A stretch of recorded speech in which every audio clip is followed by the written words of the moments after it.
সুদিন ফিরে আসছে সেন্ট মার্টিনের প্রাকৃতিক পরিবেশে। পর্যটক ভ্রমণে নিষেধাজ্ঞা থাকায় দ্বীপের বাইরের কোনো মানুষ নেই কোনো কোলাহল। প্রকৃতির নিজের মতো করেই অপরূপ সৌন্দর্যে ফিরছে। পরিবেশ মন্ত্রণালয়ের বিধিনিষেধ ঘিরে বঙ্গোপসাগরের কোলের দ্বীপটি নিয়ে জল্পনা কল্পনাও কম নয়। তবে সেন্ট মার্টিনকে বাঁচাতে পারলেই কেটে যাবে জনমনের সব শঙ্কা। একথা জানিয়ে পরিবেশ উপদেষ্টা জানান, দেশের একমাত্র প্রবাল দ্বীপটি নিয়ে মাস্টার প্ল্যান করার চিন্তা চলছে। সেন্ট মার্টিনের ব্যাপারে আমাদের বক্তব্য হচ্ছে আমরা দ্বীপটাকে প্রথমে বাঁচাবো। দ্বীপটাকে বাঁচালে সকল আশঙ্কাই দূর হয়ে যাবে। বিশ্ব পরিবেশ দিবস ও পরিবেশ মেলা উপলক্ষে সোমবার সচিবালয়ের সংবাদ সম্মেলনে উপদেষ্টা আরও জানান, শতভাগ পলিথিন ব্যাগ মুক্ত হয়েছে দেশের সব শপিং সেন্টার।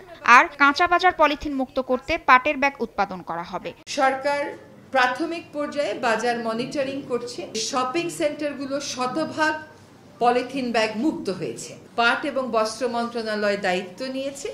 তারা ঢাকা এবং চট্টগ্রামকে প্রাথমিকভাবে টার্গেট করে পাটের ব্যাগ উৎপাদন করবে। এতে আমাদের পাটকলগুলোও চালু হবে। একই সাথে ক্রেতারাও সুলভ মূল্যে পাটের পণ্য পাবেন। এদিন ঢাকা বিশ্ববিদ্যালয়ে অভ্যন্তরীণ বাস্তুচ্যুতি ব্যবস্থাপনা নিয়ে জাতীয় কৌশল বিষয়ক অনুষ্ঠানে অংশ নেন সৈয়দা রিজওয়ানা হাসান। বলেন, নদী তীরে স্থাপনা তৈরি ঠেকানো না গেলে হাজার কোটি টাকার প্রকল্প নিলেও ভাঙন প্রতিরোধ করা যাবে না। তাসনিয়া নিশাত মিম, সময় সংবাদ, ঢাকা।